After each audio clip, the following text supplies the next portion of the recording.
한 번 더 기도하시겠습니다. 사랑의 구주 하나님, 당신의 아들 딸 된 것이 우리에게 어찌 그리 기쁘고 감격스럽고 놀라운 일인지요. 이 시간도 비천한 종을 통해서도 하나님께 사실 말씀 있으시면 우리 모두에게 전달되고 이해되어지고 또 소화되는 은혜를 허락하여 주시옵소서. 예수님 이름으로 기도합니다. 아멘.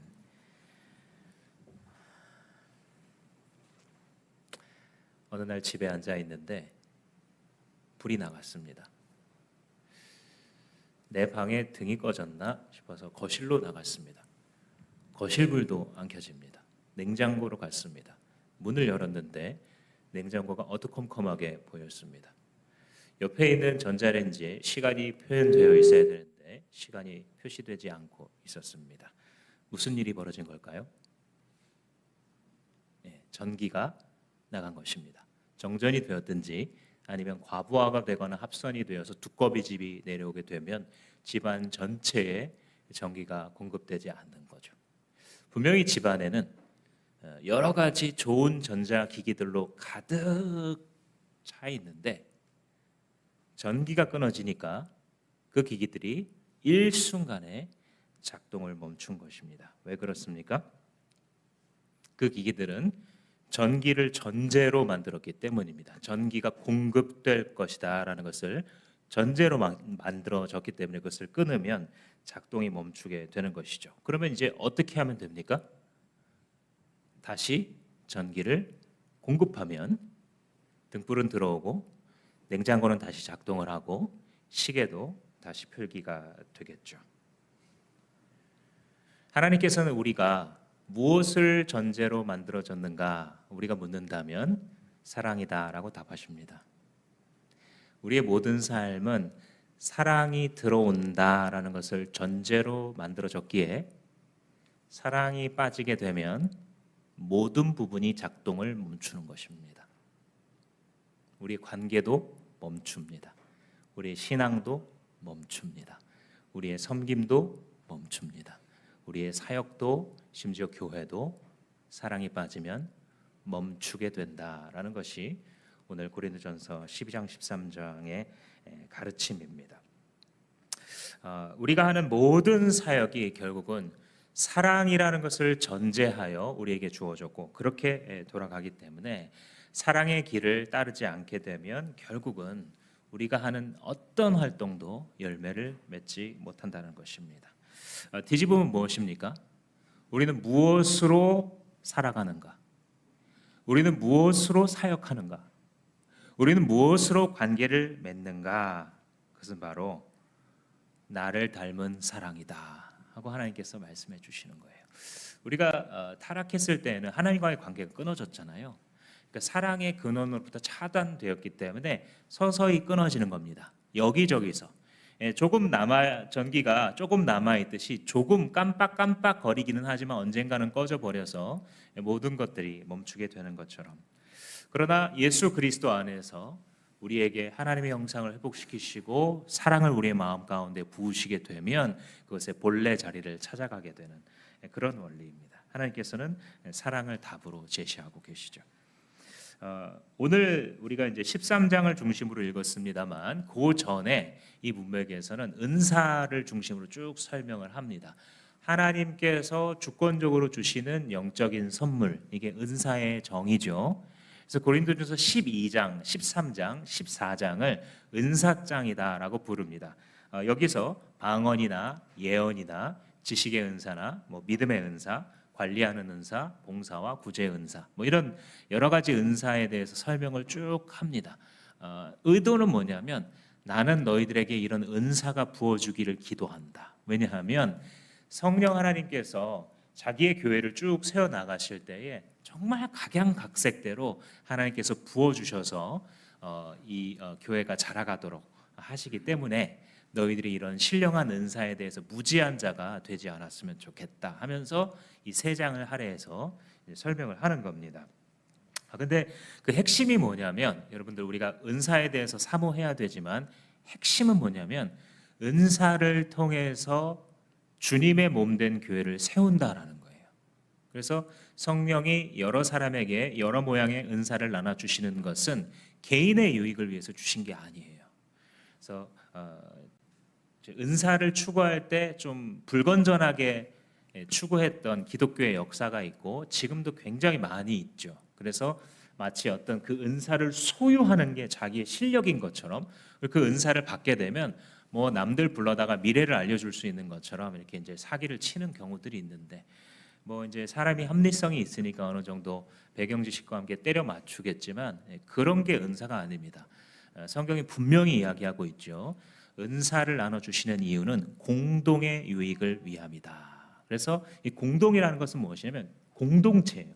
교회 공동체. 우리가 더불어서 예수의 몸을 만들어갈 때 거기에 효용이 있도록 성령께서 나눠 주신 것이다. 이게 이제 은사장의 핵심이에요. 그래서 은사들을 한 10개 정도를 쭉 나열하다가 이제 12장 31절 하반절에 오늘 이제 여기서부터 우리가 읽었죠. 이런 말을 하고 있습니다. 이제 내가 가장 좋은 길을 여러분들에게 보여드리겠습니다. 그러니까 이제 문맥을 생각해 보세요. 여러 은사에 대해서 신령한 은사들을 쭉 설명했는데 그 다음에 하는 말이, 자 이제부터는 내가 제일 좋은 길을 여러분들한테 보여드리겠습니다. 개봉박두 이런 겁니다. 그러니까 뭐냐면 이런 은사들도 귀하지만 이거는 훨씬 더 귀하다, 이런 뜻이에요. 여기서 가장 좋은 길이라는 그 헬라어를 직역하자면 이것보다도 더 우월한 길, 이렇게 됩니다. 그래서 지금까지 있었던 것들도 물론 여러분들이 알았으면 좋겠지만 이거는 정말 없으면 안 되는 가장 최고의 길입니다. 이렇게 이제 하는 것이죠. 그러니까 이 여러 가지 은사들이 다 필요한 게 맞아요. 하나님 나라를 우리가 확장해 가고 잃어버려지고 죄와 고통에 시름받고 있는 이들을 구원하고 하나님 나라를 세워가고 계시죠. 우리가 아까 찬양한 것처럼 그때 이 은사 하나하나가 다 쓰임이 있지만은 지금 이 은사는 정말 귀하다는 거예요. 그게 뭡니까? 사랑의 은사다라는 겁니다. 아니 사랑이면 사랑이지 왜 사랑의 은사라고 부르는가? 이거는 주어지기 때문이에요. 우리가 흔히 세상에서 사랑이라고 정의하는 그것과 다릅니다. 주어지는 것입니다. 우리에게서 이렇게 솟아나올 수 있는 것이 아니고 외부에서 하늘로부터 우리에게 주어져야만 우리가 가질 수 있는 것이 지금 사도 바울이 설명하는 사랑의 은사입니다. 근데 이걸 왜 탁월하다 그러냐면 다른 모든 거에 영향을 주는 은사예요. 영어 단어에 여러분들 이제 토익 토플 막 이제 직장하고 하시면서 단어 공부하다 보면 overarching이라는 단어가 기억나시는 분이 있을 겁니다. 오버와 아치형 할 때 그 arch 이 두 개를 이제 합친 거예요. overarching. 그냥 이제 사전적으로 한국어로 번역하면 매우 중요한 이렇게 이제 써 있어요. 근데 이제 그 뜻이 왜 그러냐면 여러분 이제 터널도 뚫을 때 이렇게 이제 아치형으로 건축을 해야 힘을 골고루 받잖아요. 그래서 어떤 한 지점에 이르러서 전체에 영향을 준다, 이런 의미를 갖고 있어요. 그래서 예를 들어서 한 뭐 1000년쯤 된 나무가 엄청 크게 그늘을 이렇게 들이우고 있으면 그 밑에 있는 다람쥐, 새, 사람, 강아지가 와서 깃들여 쉬고 뛰어다니고 잠자고 이렇게 할 수 있잖아요. 거기 아래에 있는 모든 존재들에게 영향을 미치잖아요. 그 커다란 그늘이. 그거의 의미가 바로 overarching이에요. 그러니까 사랑은 overarching하는 은사예요. 여러 은사가 있습니다. 섬김의 은사, 예언의 은사, 또 뭐 방언의 은사, 돕는 은사, 구제하는 은사, 여러 은사가 있는데 이 모든 것들을 살아있게 만드는 은사, 그게 바로 사랑의 은사다라는 겁니다. 그래서 제일 좋은 길이다, 제일 중요한 길이다라고 사도 바울이 이야기하고 있는 것입니다. 그래서 이 내용을 한 3가지 정도로 오늘 간단하게 좀 살펴보려고 하는데, 하나는 사랑이 없으면 그럼 어떻게 되냐, 이 제일 좋은 길이라고 하는 사랑이 빠지면 어떤 모습이 될 것인가. 그리고 두 번째는 사랑의 속성이 뭐냐, 어떤 특징을 가지고 있냐. 세 번째는 사랑의 영속성에 대해서, 이게 3가지를 사도 바울이 이 12장 13장에서 가르치고 있다라고 볼 수 있습니다. 첫 번째, 사랑이 없으면 어떻게 되는가, 이런 발상을 사도 바울이 하고 있어요. 사랑이 없으면, 있는 곳에서 사랑을 빼버리면 어떤 모양이 남는가, 이런 이제 설명을 하고 있는데, 앞서 나왔던 그 여러 가지 은사들을 하나씩 열거하고 있는 거예요. 이제 13장 1절에 보시면 내가 사람의 모든 말과 천사의 말을 할 수 있을지라도 그랬잖아요. 이 두 가지는 어쩌면 같은 것이에요. 근데 강조법입니다. 사람의 모든 말, 이게 뭘까요? 여러 나라 말을 말하는 거예요. 당시에 사도행전 2장에 기록되어 있는 것처럼 방언이 주어졌잖아요. 이 다른 나라 말을 갑자기 할 때 사람들의 느낌이 어땠을까요? 와, 이게 꿈이야 생시야 이랬을 거예요. 여러분도 누군가 어떤 만난 친구가 평범해 보였는데 외국어를 잘해. 그럼 사람이 달라 보이죠. 막 2, 3개 국어를 한대. 그러면 와, 어떻게 그렇게 하지? 이런 생각이 딱 들잖아요. 저도 이걸 한번 느껴본 적이 있는데 제가 이제 더글러스 스튜어트 교수님이라는 분에게 사사를 했습니다. 구약학 공부를. 근데 이분이 성경을 어떻게 쓸 것인가라고 하는 그 유명한 그 신학 교과서가 있어요. 근데 그걸 이제 공저하신 분인데 14개 국어를 하신대요. 현대어와 고대어를 합쳐서 14개 국어를 이제 하신다고 써놨어요. 그 책에. 그래가지고 제가 이제 수업 시간에 정말 이렇게 다 하시냐고 그러니까 정말 다 한다고. 근데 왜 14개 국어를 읽고 쓰고 뭐 이런 표현을 하세요. 14개 국어로 읽고 쓰고 공부할 수 있다. 그러면 우리 외국어 배워보시면 알겠지만 읽는 거 쓰는 거 다 다른 레벨이잖아. 이런 게. 그러면은 뭐 쓰기까지는 못하셔도 읽는 언어도 있다는 그런 뜻이냐고 물어보니까 그렇대요. 한 4-5개 언어 정도는 이 14개에 안 들어가지만 자기가 아는 언어가 있다. 그래서 여기서 벽을 느꼈어요. 천재라는 게 존재하는구나. 도대체 10개 넘는 언어를 안다는 거는 어떤 느낌일까? 이런 이제 생각을 한 적이 있는데 당시 사람들이 갑자기 마가 다락방에 모여 있었던 사람들이 여러 나라 말을 하는 거예요. 얼마나 놀랐겠어요. 더군다나 사도행전 2장의 묘사를 보면 예수님이 갑자기 없어졌어요. 승천해 버리셨거든요. 근데 기다리래요. 예루살렘 떠나지 말고. 그러니까 이제 순종하면서 기도하고 있는데 급하고 강한 바람 소리가 들리면서 불의 혀같이 갈라지는 것이 각 사람 위에 임하였다 하고 사도행전 2장이 묘사를 하고 있거든요. 그래서 그 불의 혀같이 갈라지는 것이 가시적으로 성령이 우리 안에 내주하시는 그 역사 그때 처음으로 이루어진 거예요. 근데 그렇게 성령이 내린 많은 수의 사람들이 외국 언어로 막 말하면서 하나님의 큰 일을 말했다. 무슨 내용을 말했냐면 하나님께서 구속사에서 행해오신 큰 일, 그것들을 막 말하면서 다녔어요. 우리로 뭐 말하자면 갑자기 중국어로, 일본어로, 영어로, 프랑스어로 갑자기 막 말한 거예요. 이게 이제 무슨 현상이냐면 이미 몇백 년 전에 요엘 선지자가 예언을 했어요. 이런 사인이 나타나면 종말이 가까운 거다 이렇게 예언을 했는데 그게 바로 방언이었어요. 갑자기 주님의 종들이 성령의 부으심을 받아서 방언으로 말하기 시작하면 그게 바로 세상의 끝이 가까운 것이다 이렇게 얘기를 했습니다. 세상의 끝이라고 하는 것은 하나님께서 죄인들을 심판하시고 영원한 하나님의 나라를 이루시는 그 종말을 말하는데 바로 마지막 때에 내 남종과 여종들이 그런 일을 할 것이다. 방언을 말하고 예언을 말하게 될 것이다 라고 말했는데 그게 벌어진 거예요. 그래서 사람들이 이렇게 봤더니 저 사람들이 하는 저 말은 물론 외국의 언어이기도 하지만 지금 하늘에서 주어진 거야. 저 사람들은 천상의 언어를 받았구나 이렇게 생각을 했겠죠. 그래서 이 표현에 뭐라고 되어 있어요? 천사의 말을 할 수 있을지라도 이렇게 되어 있는 거예요. 그러니까 그들이 대단히 높은 영성을 가진 존재로 받아들여졌을 거예요. 오늘날에도 사실은 그렇긴 하죠. 방언의 은사를 받은 분들을 보면 신기하기도 하고 뭐 일부러 지어내서 저런 소리를 하는 건가 싶기도 하고 근데 그렇지 않거든요. 처음에 방언을 하는 게 주실 때에는 불가항력입니다. 내가 내 턱을 스스로 움직일 수 없어요.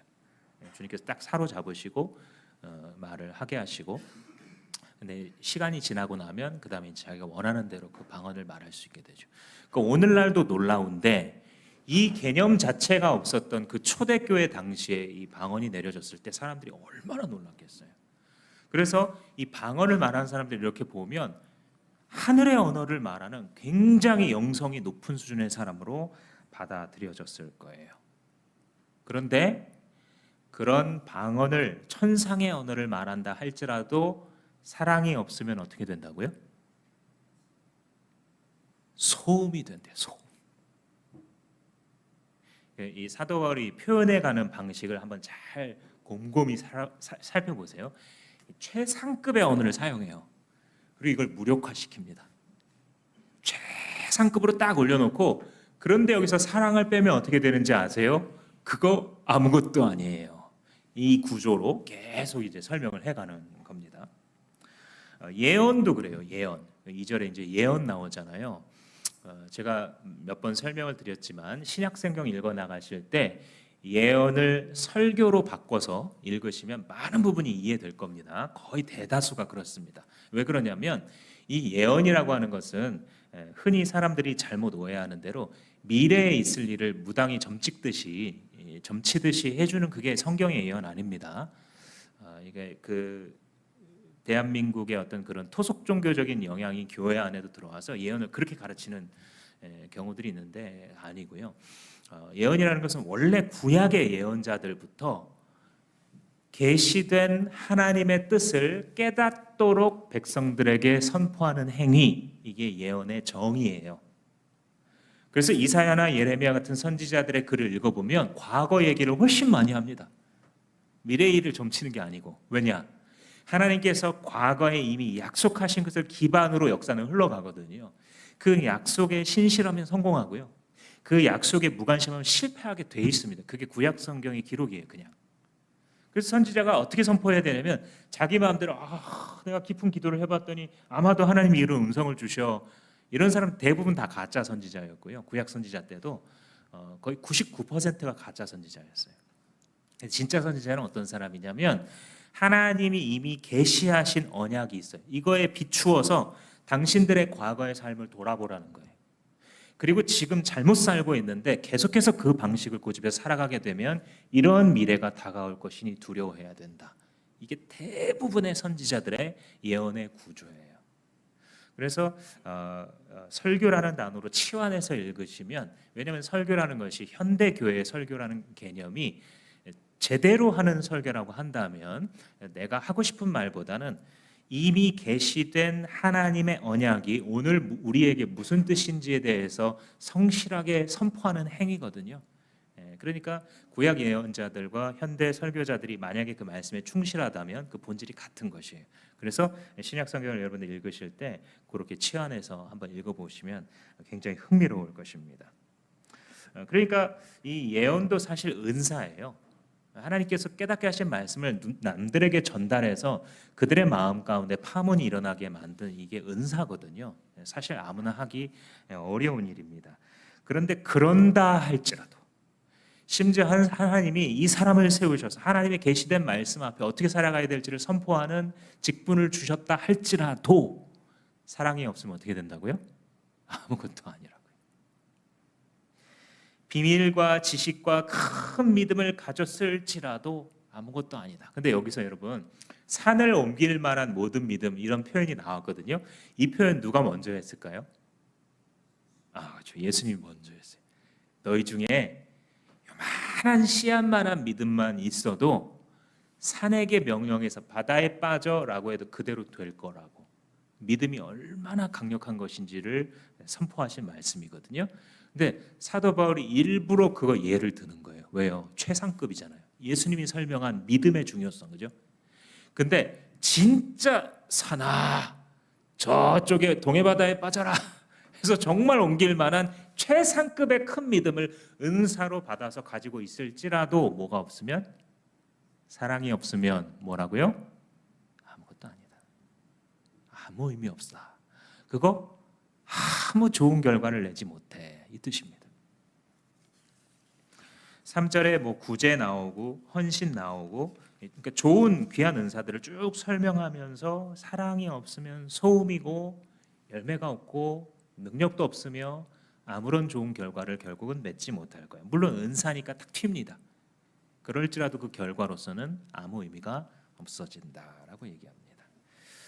근데 이 말씀을 읽으면서 저는 정말일까? 그런 생각도 해봤어요. 물론 이 성경 말씀을 제가 받아들여야 되겠지만 그 짧은 순간에 아니 왜 소용이 없어? 왜 남을 섬기는 게 소용이 없고 왜 예언하는 게 소용이 없고 남 그 가서 큰 믿음으로 살아가는 거 되게 좋은 거 아닌가? 이거 왜 아무것도 아니랄 정도로 이건 너무 좀 심한 과장법을 일부러 쓰는 건가? 이런 생각도 해볼 수 있습니다. 예수님이 하신 말씀이 겨자씨만한 믿음이 있으면은 산을 움직일 수 있다 그랬는데 또 구제는 굉장히 고결한 거 아닌가? 나한테 써야 될 것을 남한테 아무런 대가 바라지 않고 나눠줄 수 있는 거 이미 이 자체로 굉장히 귀한 게 아닐까? 그리고 내 몸을 내어줄지라도 3절에 이렇게 얘기되어 있잖아요. 근데 이 내 몸을 넘겨줄지라도라는 이 말은 순교의 문맥이에요. 그러니까 헌신의 최고봉입니다. 그 이전 성경에는 내 몸을 불사르게 넘겨줄지라도 이렇게 이제 그 사본에 따라서 이걸 강조하는 해석을 했었거든요. 새 번역에서는 이제 내 몸을 넘겨준다 이렇게만 표현을 했는데 결국은 순교예요. 여러분 헌신의 단계를 보면 사람이 믿음이 생기잖아요. 그러면 제일 처음에 시간을 헌신하기 시작합니다. 그러니까 나와 있는 거예요. 어쨌든 모임 자리에, 그죠? 그 다음에 일로서 헌신하게 되어 있습니다. 뭔가를 하고 싶어요. 주님을 위해서 나도 조금이라도 도움되고 싶어 이런 마음이 막 찾아옵니다. 그리고 돈을 헌신해요. 마르틴 루터가 이야기한 것처럼 이 현대인들은 근대인들은 맨 마지막에 지갑을 회개한다 이렇게 이제 얘기하거든요. 예수님도 네 돈이 가는 곳에 네 마음이 있다. 네가 정말 하나님을 사랑하겠다면 돈으로 헌신하게 된다는 거죠. 근데 거기까지 가도 맨 마지막에 남은 것은 무엇이에요? 목숨이에요, 목숨. 그죠? 주님이 원하시는 일을 위해서 원하신다면 내 목숨을 드리겠습니다. 그러니까 마지막 헌신이에요. 역시 최상급을 쓰고 있는 겁니다. 그러니까 우리가 주님 앞에 이 헌신의 단계와 수준들이 다 있을 텐데 최고봉으로 헌신할지라도 뭐가 없으면 사랑이 없으면 소용이 있어요, 없어요? 없다. 그러니까 사도 바울이 지금 계속 이렇게 표현해가는 것을 아시겠죠. 한마디로 자기가 12장에서 은사가 얼마나 좋고 신령한 것인지 너희들 모두 이것들을 다 받았으면 좋겠다 하고 실컷 칭찬해놓고 13장에 와서 이거 하나씩 다 스위치를 꺼버리는 거예요. 사랑이 없다면 하는 가정 가지고 이것들을 상대화시키는 겁니다. 근데 과연 어떻게 그럴 수가 있는가? 뭐 사랑이 없다고 한들 왜 그런 것들이 울리는 꽹과리 같은 소음이고 아무런 열매를 맺지 못하는 것이 될 수가 있겠는가? 가만 생각해 보시면 그 목적을 생각해 보세요. 방언이라는 은사를 주셨습니다. 이 목적이 뭡니까? 하나님을 높이고 하나님의 복음이 드러나도록 해서 다른 사람들에게 유익이 가는 거예요. 은사의 목적은 공동의 유익을 위함이다 그랬죠. 근데 만약에 방언을 어떤 자기 자랑의 수단으로 쓴다고 생각해 보세요. 그럼 이것이 결코 좋은 열매를 못 맺는 소음에 불과하겠죠. 너는 방언도 못 받았냐? 한때 성령 운동이 일어나니까 이렇게 오해했던 시절도 있습니다. 제일 심각한 버전은 방언을 못 받으면 구원을 못 받았다 이렇게 가르쳤던 어떤 교단도 있어요. 근데 지금은 이제 돌이켰습니다. 그게 잘못된 성경 해석이라는 걸 알았고. 그런데 사랑 없이 자기 만족을 위해서 한다면 그게 천상의 언어로 하는 것일지라도 소음에 불과하다 이 얘기를 했어요. 예언도 마찬가지. 예언의 목적이 아까 뭐라 그랬어요? 하나님의 계시된 하나님의 뜻을 사람들에게 재선포하는 거죠. 선포함으로써 어둠 가운데 방황하고 있었던 고통 가운데 외로움 가운데 있었던 사람이 하나님을 향해 사는 거예요. 이게 목적이에요. 그러니까 결국은 그 상대방을 사랑하는 게 목적인데 예언을 하는 사람이 상대방이 세워지고 살아나는 사랑이 목적이 아니라고 생각해 보세요. 자기 사랑, 자기 자랑으로 한번 한다고 생각해 보시면 그게 어떻게 사람의 마음을 움직일 수 있겠습니까? 사랑 없는 설교가 어떻게 사람의 영혼을 감화시킬 수 있겠습니까? 믿음도 그렇죠. 믿음의 목적 자체가 예수님 사랑하고 예수님 따라가고 예수님 닮아가기 위해서 믿음을 주시는 건데 사랑이 없으면 이제 믿음이 자기를 위한 게 돼요.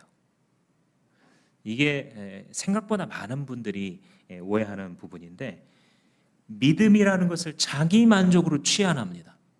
그러면 이게 그 다음부터 어떻게 되냐면 외부인들이 봤을 때에 믿음이 좋을수록 재수 없어져요.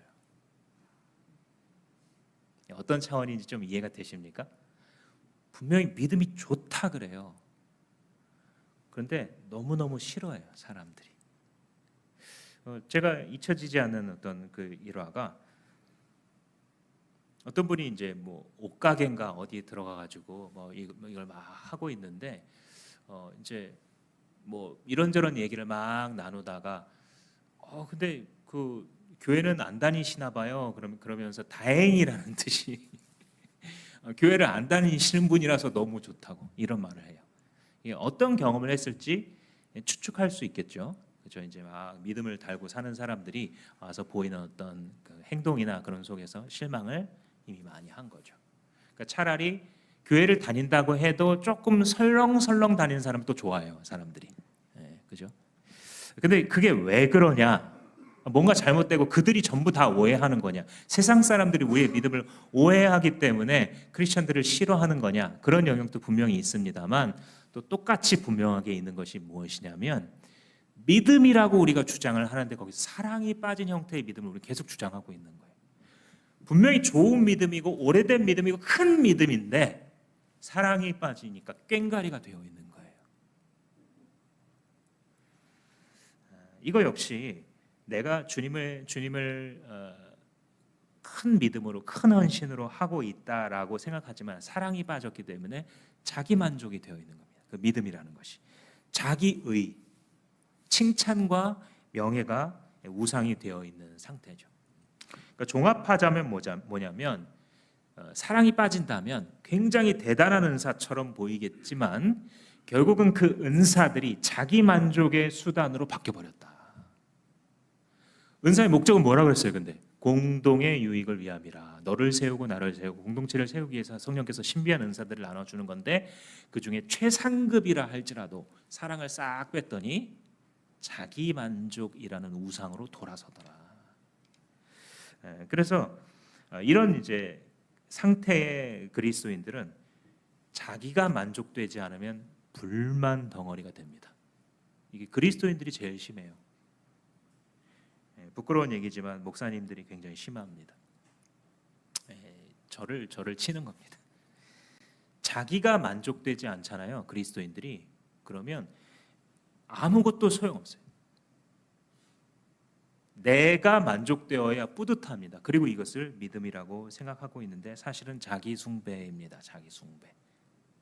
그래서 믿음은 굉장히 극단적이게도 믿음이라는 그 이름이 강해지면 강해질수록 자기 숭배를 하는 사람들이 생겨나게 되어 있습니다.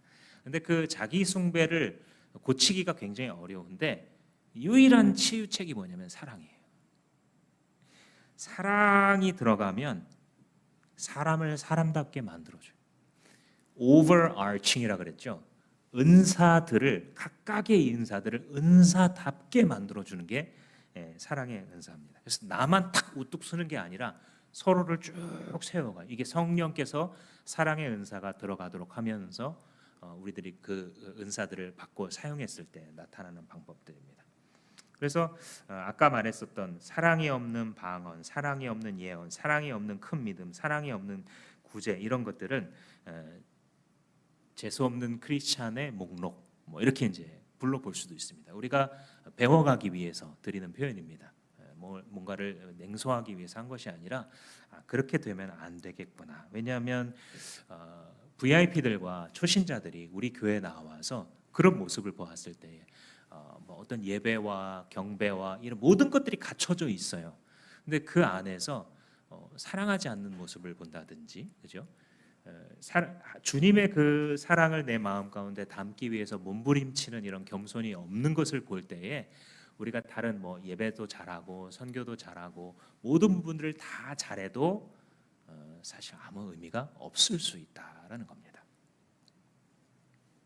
그래서 한마디로 많은 분들이 뭐뭐 없으면 시체야 뭐 이런 얘기를 하잖아요. 그리스도인들은 뭐 없으면 시체일까요? 사랑이 없으면 시체가 된다. 자, 우리 옆 사람에게 이 진실을 한번 알려줍시다. 사랑 빼면 시체이십니다. 사랑을 꼭 가지고 사랑을 꼭 사모하시기 바랍니다. 이 사랑이 들어가면요, 한마디로 맛이 나요. 모든 부분이 맛이 납니다. 여러분 그런 경험이 있으세요? 누군가가 정성스럽게 뭐 음식을 대접하는데 벌써 딱 보기만 해도 비주얼이 우와 하고 탄성이 나오는, 그죠? 그래가지고 뭐 이런 재료를 와 이게 참 구하기도 힘든데 나를 이렇게 대접해 주시다니 되게 감동이다 하고 쫙 해놨어요. 그래서 이제 기대하는 마음을 가지고 저거 얼마나 맛있을까 싶어서 기도할 때도 막 침이 꿀꺽꿀꺽 넘어가고, 그리고 이제 딱 한 술을 떠가지고 먹는 순간 간이 안 맞아요. 그럼 어때요? 한 1초 만에 모든 게 다 바뀌죠. 여러 가지 생각이 스쳐갑니다. 이게 지금 이 싱겁다고 말을 해야 될까? 참고 계속 먹어야 될까? 내가 이게 간이 안 맞는다고 말하면 이분이 상처받는 분일까? 아닐까? 그냥 맛있다고 거짓말을 해야 될까? 아니면 꾹 입을 닫고 먹을까? 그죠? 1초 만에 모든 게 바뀌어요. 뭐 하나로? 소금 하나 빠졌다고. 모든 재료가 거의 그대로 있어요. 최상급의 재료가 그대로 있는데 소금 하나 빠지면 전체가 맛없잖아요. overarching. 그죠?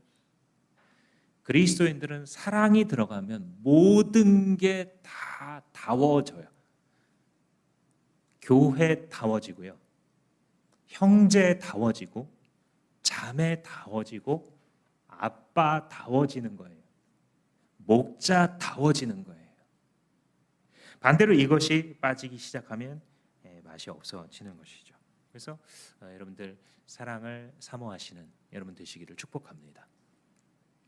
두 번째는 사랑의 특징인데 4절에서 7절까지 사랑의 속성들이 있어요. 그래서 여러분들 굉장히 유명한 구절이죠. 찬송도 이 4절에서 7절까지를 가지고 여러 개가 만들어져서 아마 각 세대에 따라 이 사랑에 대한 구절의 찬양 알고 계실 텐데, 사랑은 오래 참고 친절하고 쭉 한 15개 정도의 속성을 쭉 얘기해요. 그래서 아마 여러분들도 많이 이 부분들 듣고 감동도 받으셨을 거고 또 설교도 아마 여러 번 들으셨을 겁니다.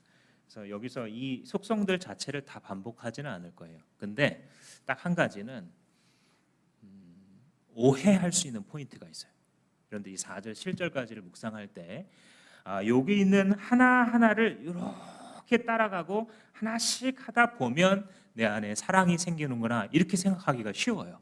예를 들어서 사랑은 오래 참고, 그러니까 오래 참고 참아야지 오래 친절해야지 이렇게 막 이걸 하다 보면 내공이 한 3년쯤 하다 보면은 사랑의 사람이 되어 있지 않을까, 보통 이렇게 이제 생각을 하는데, 시도해 본 분들 있죠? 되십니까? 안 되거든요. 네, 그게 뭐냐면 그리스도인들의 모든 성품은 doing에서 being이 나오는 게 아니고 being에서 doing이 나오는 거예요. 그러니까 행위를 자꾸 하게 되면 거기에 우리의 존재가 만들어지는 것이 아니에요. 그게 다른 모든 종교와의 차이점이에요. 다른 모든 건전하다고 해줄 수 있는 종교들 있죠. 그죠? 고등 종교라고 우리가 흔히 사이비 이단 말고 고등 종교라고 불러줄 수 있는 모든 종교는 자기 인격 수양이에요. 그죠? 더 닦아라. 더 사람답게 너를 갈고 닦아라. 네 책임이야. 이렇게 이제 말을 해요. 근데 기독교는 굉장히 뻔뻔하게도 어차피 못해 이렇게 말해요. 근데 그 이유가 사실이에요. 한번 생각해 보세요. 신앙생활을 할 때 이런 부분을 오해하게 되면, 예를 들어서 누가 뭘 할 때 참아요. 이전에는 한 2번 정도 참고 폭발시켰는데 이제 교회를 다니잖아요, 내가. 이 말씀을 듣고 한 번 또 감동까지 받았어. 이제 위험한 상태가 된 거예요. 손해보기 딱 좋은 상태가 된 겁니다. 은혜를 받았으면. 그래서 이전에는 한 2번밖에 못 참았는데 4번, 2배를 참았어요. 그리고도 한 번 더 참았어요. 5번, 6번 이렇게 참으면 어떻게 돼요? 참아야지 한 것이 폭발력이 더 강해진 상태로 터지게 되는 거예요. 사랑의 생명의 삶에서 요거 배우죠. 생명의 삶이 기초가 아니라 기본이다. 이런 우리 지체의 표현을 제가 참 좋아하는데, 살아야 돼요. 생명의 삶에서 나온 내용을 살아야 되거든요. 거기서 이거 딱 나오죠. 우리가 사랑할 능력이 없다고.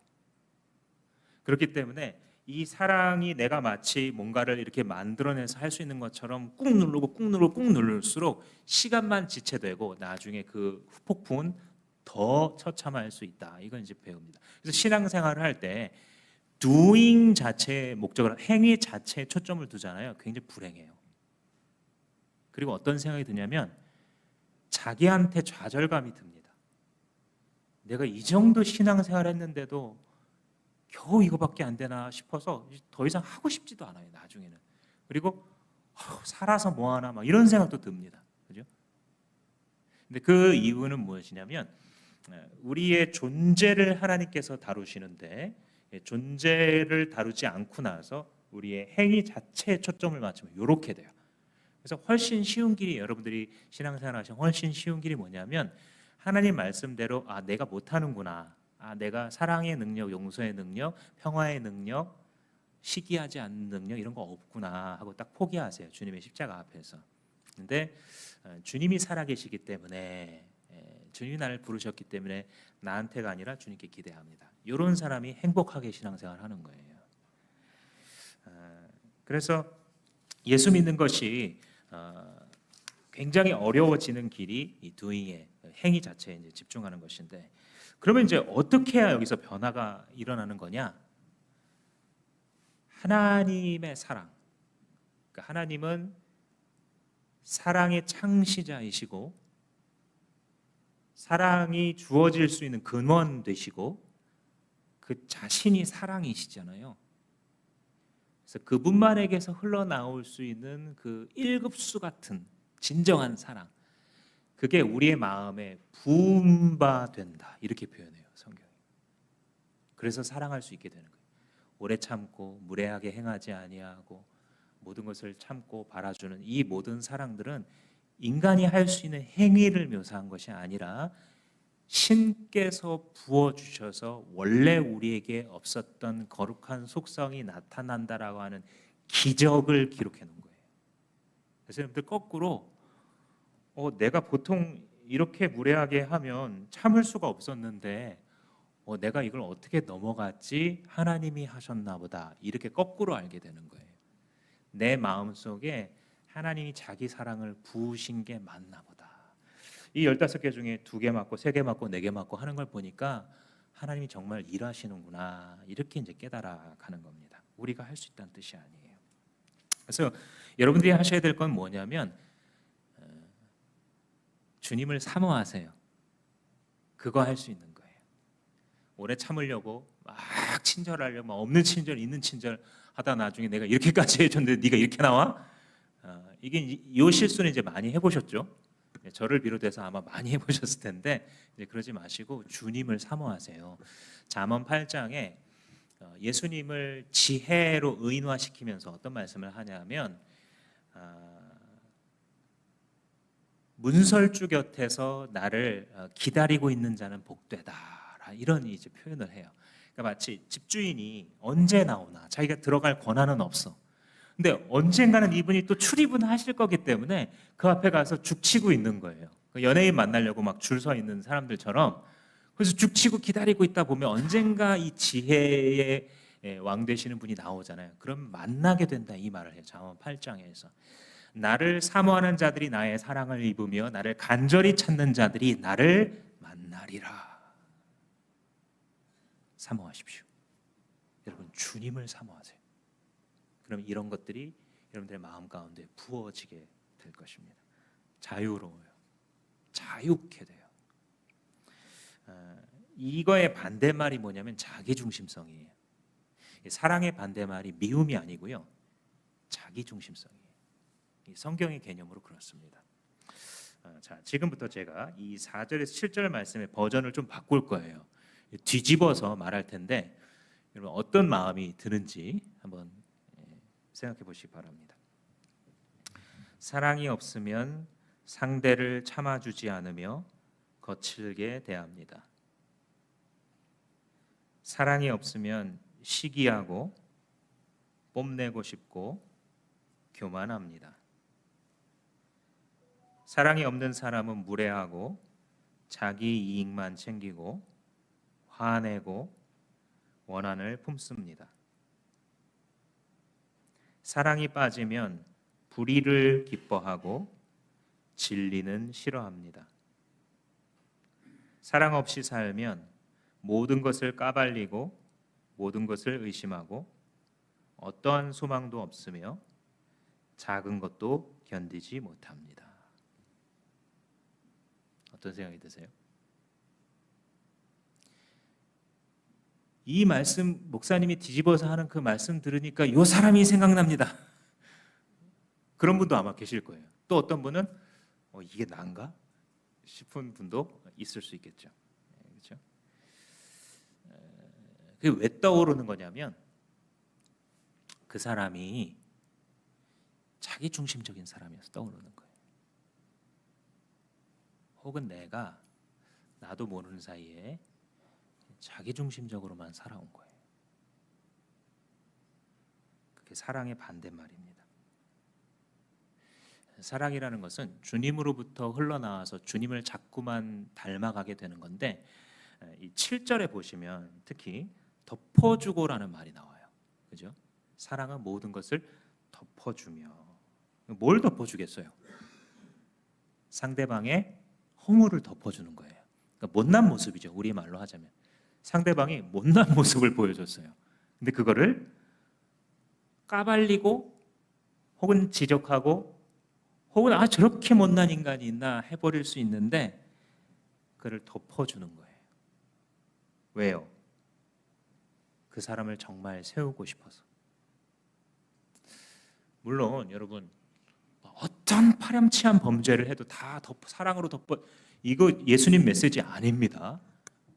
가끔 사람들이 자기의 특히 공공의 영역에서 이익을 위해, 정치적 이익을 위해서 막 그런 경우도 있어요. 근데 그런 걸 말하는 것이 아니고 자세예요. 자세.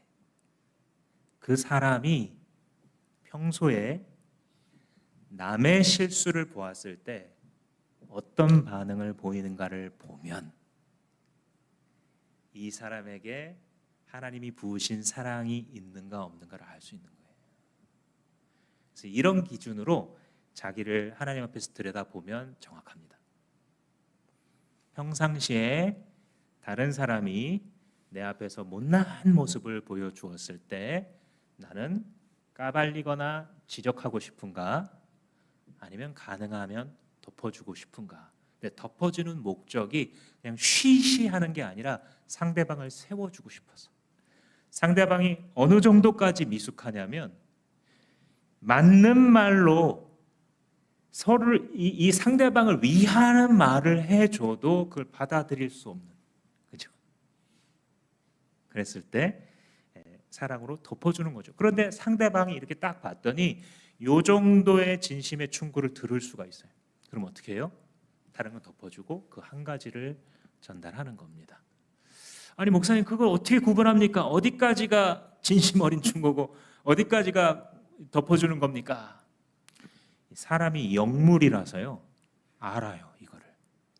오늘 자녀 키울 때도 다 너를 위해서 하는 말이야 할 때 애들이 기분 나빠하거든요. 그러면 많은 경우 내가 사랑으로 말하지 않은 거예요. 똑같은 내용에 똑같은 조언이에요 분명히. 근데 이걸 알아요 사람이. 너 그렇게 살아가지고 되겠냐? 너 그렇게 살아가지고 내 눈앞에서 이런 마음을 품고서 다 너를 위해서 하는 말이야. 여러분 직장에서 상사가 다 너를 위해서 하는 말이야 할 때 이 사람의 진심이 구분되잖아요.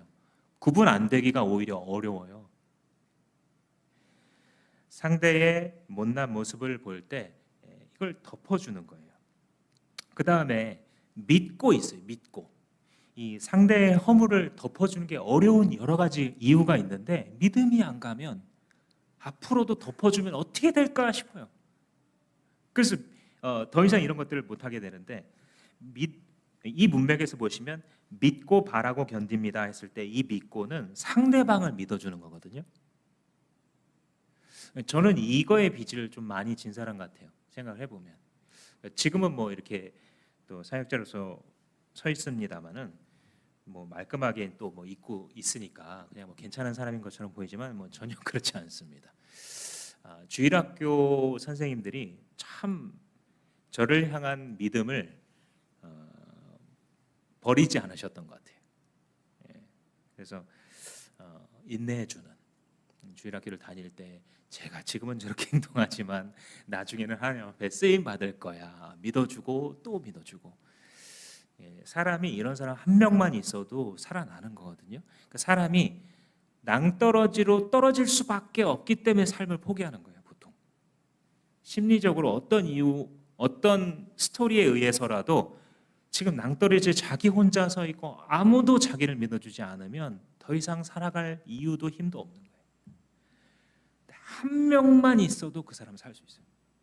한 명만, 너는 잘 될 거야, 넌 하나님이 사랑하는 사람이야, 네가 지금은 방황하고 깨닫지 못할지라도 너는 반드시 하나님 만지실 거야.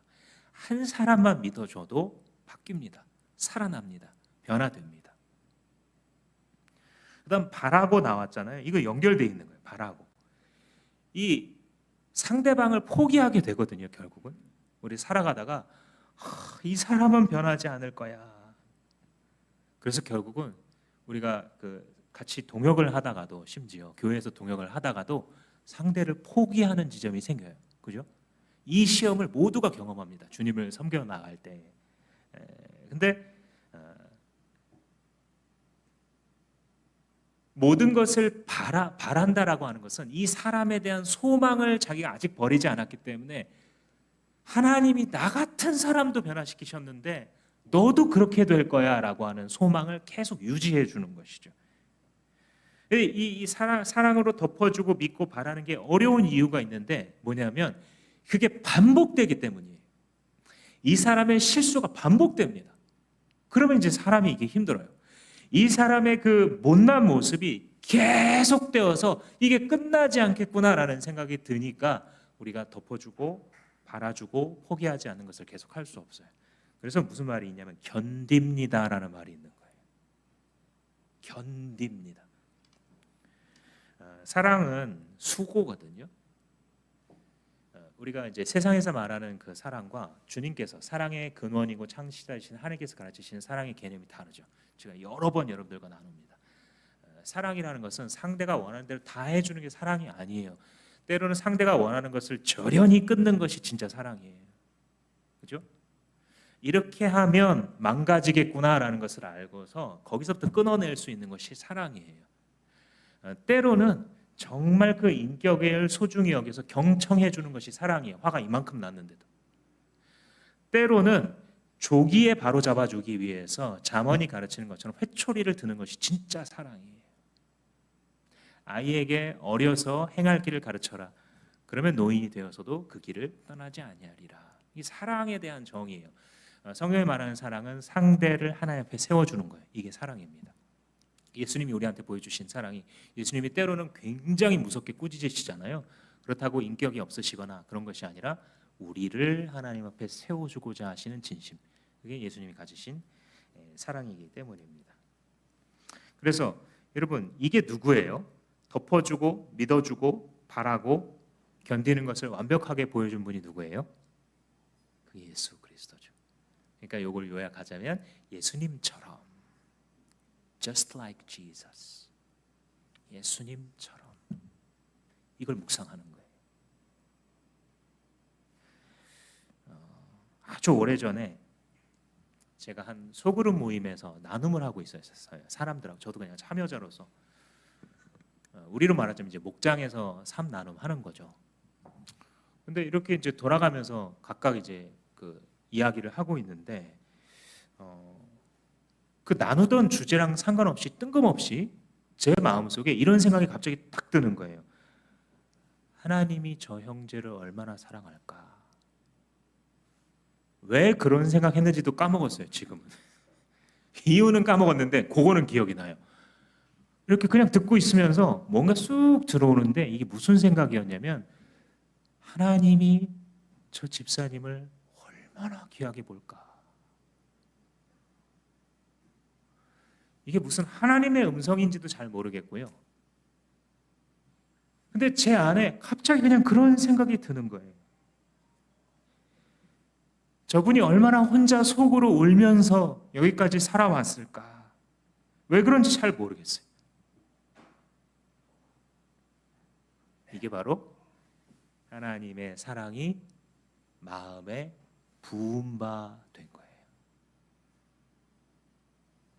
사람이 귀한 게 느껴지기 시작한 거예요.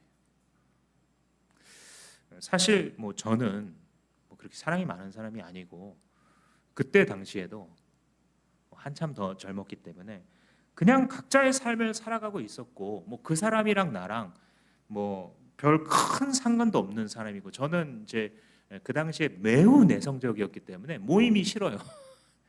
누군가를 만나서 막 얘기를 해야 된다는 것 자체가 막 부담이고 그런 성격을 갖고 있었는데 그 사람이 얼마나 귀할까라는 생각이 들어오기 시작했어요. 근데 그게 출발이었어요.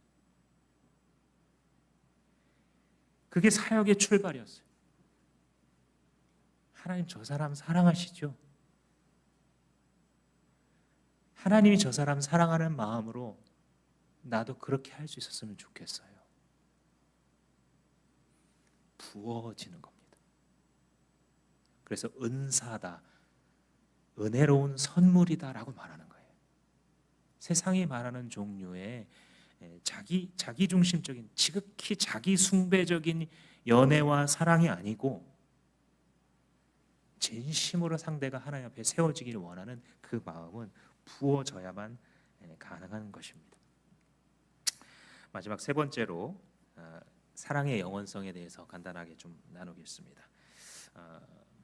사랑이 오래 간다 이 얘기를 해요. 다른 것들은 중간에 끝나게 되는데 사랑은 오래 간다 이런 얘기를 8절부터 이제 13절까지 쭉 하고 있는 것입니다. 그중에 이제 핵심이 8절 보시면 사랑은 없어지지 않습니다. 예언도 사라지고 방언도 그치고 지식도 사라지지만 사랑은 없어지지 않는다. 이런 얘기를 하죠. 또 9절과 10절에서는 부분적인 것들이 사라진다. 11절에서는 장성하면 어린아이의 일이 사라진다. 그리고 마지막에 거울로 보는 것이 아니라 얼굴과 얼굴을 보는 것처럼 된다. 이렇게 이제 쭉 길게 설명했습니다만 세 개의 유비를 들어서 사랑의 영원성에 대해서 설명을 하는 거예요. 예를 들어서 부분적인 거 있잖아요. 부분적으로만 이렇게 조금 알다가 전체 체계를 알게 되면 부분적인 지식이 이제 필요 없어지게 되죠. 그죠? 또 하나는 어렸을 때 막 그렇게 사탕 막 이렇게 달고 살다가 시간이 지나가면 사탕을 줘도 이거 비만에 안 좋아. 그러면 이제 안 먹잖아요. 그죠? 그래서 어른이 되고 나면 어릴 적에 그렇게 나한테 필요하다라고 생각했었던 것들이 더 이상 필요치 않은 걸 깨닫는 거죠. 그리고 이제 거울로 보는 거는 당시에 이제 우리 같은 유리 거울이라기보다는 청동 거울이겠죠. 아무래도. 근데 이제 청동 거울의 특징이 정말 잘 연마해서 닦아 놓으면 상이 이렇게 비치죠. 그러니까 오늘처럼 선명한 건 아니지만 그래도 잘 보이죠. 근데 금방 녹이 껴요. 금속이기 때문에. 그래서 그 상태로 보면 굉장히 희미하게 보입니다. 그래서 지금 우리가 하고 있는 모든 일들이 그와 같다는 거예요. 잘 안 보여요. 근데 언제 완전하게 되냐? 주님 나라가 완성되게 되면 그때 얼굴과 얼굴을 마주하여 보게 된 것이다. 그러니까 이 세 가지 유비가 결국은 딱 한 가지를 얘기하는 거예요. 지금 우리가 하고 있는 모든 사역들 다 그치게 될 것이다. 심지어 예언이나 방언이나 이런 놀라운 은사들도 더 이상 필요가 없어진다. 왜요? 하나님과 얼굴과 얼굴을 마주하여 살잖아요. 예언이 무슨 필요가 있어요? 주님 말씀하시면 되잖아요. 방언이 무슨 필요가 있어요? 우리가 하늘의 언어를 덧입을 건데. 예수님과 사도 바울이 우리가 부활 시에 부활의 육체를 갖게 된다 그렇게 가르치잖아요. 그게 무슨 몸인지 아무도 몰라요. 그죠? 그리고 주님의 나라가 완성되었을 때 어느 나라 말 쓸지 아무도 모릅니다. 아마 새로운 천상의 언어를 정말 주시지 않을까. 그러니까 방언이 필요 없고요. 예언도 필요 없고요. 통역도 필요 없고요. 기적도 필요 없는 거예요. 다 그친다는 거예요. 근데 뭐만 남느냐? 믿어주는 거, 소망하는 거, 사랑하는 거, 이 세 가지가 남는다는 거예요. 근데 그 중에서도 으뜸은 뭐예요? 사랑이다. 이렇게 얘기하는 거예요.